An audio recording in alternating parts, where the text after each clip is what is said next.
me get to that real quick. Okay. It's actually bringing up old WCW, a moment that you're probably not too fond of, but talk about the Hulk Hogan "We Coming for You" promo. He said it's one of the most memorable and realest promos ever. Hey, That man. but you're not a fan of that. I know people. It's funny to some people, but you say you let a lot of people down whenever that happened, right? No, I mean, I did. I mean, I'm not fond of it or anything like that, but I don't shy away from it. I don't run from it Hmm. or anything like that because I talk to young people about this all the time. You got to know how to change your levels. No matter where you're at, you got to know how to change your levels.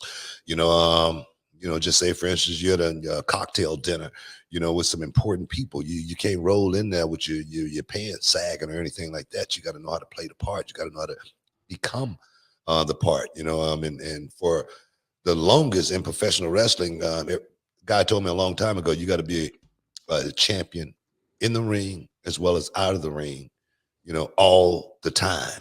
And you got to represent that. And that I took that to heart. But there again, you got to understand, I'm from the neighborhood. I'm from the hood. And when I'm around back then, at least when I was a kid, younger, when I was around my friends, I would say things like that, the N word. And it was just a word that we used on a regular.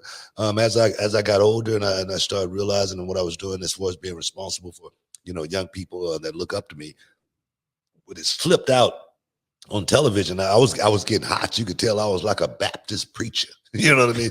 Good God, I was going to places and all I could do was yeah, and then it came out, and I was like, oh my God, what am I doing here? Let me back up for a second, because there again, I never wanted those people to see me in that light. I never wanted those people to hear me use that term because there again, my belief is if I use that term, if I'm saying it, what gives them the right, excuse me, what gives me the right to tell them they can't see it? So I just felt like I let a lot of people down that looked up to me, and I did not want them to think that that was something that was okay, because it might be the difference in them, moving up the ladder at their job or moving down the ladder or getting fired from their job. And it's just real talk. It's just real talk. I caught myself in the moment, but it's a moment that I say it all the time. I wished that I could have taken back. Yeah, and I mean, you could see on your face you instantly wanted to take it back as soon as you said it. Like it's one of the most instant because you kind of grab your head like what did I just do? What did I just say? And Yeah, yeah, and yeah, Sherry, by the way, shout out in that moment, right, to Sherry and Gene Okerlund, yeah. who Sherry just put her hand on your shoulder, smiled at you. I think she grabs your chin at one point, and then Gene no sells the whole thing.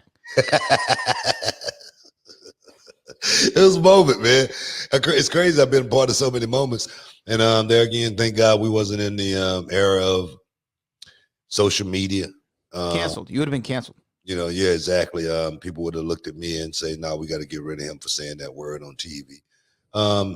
It's crazy, and I'm just lucky that I had people like Hulk Hogan who it didn't bother or phase him at all.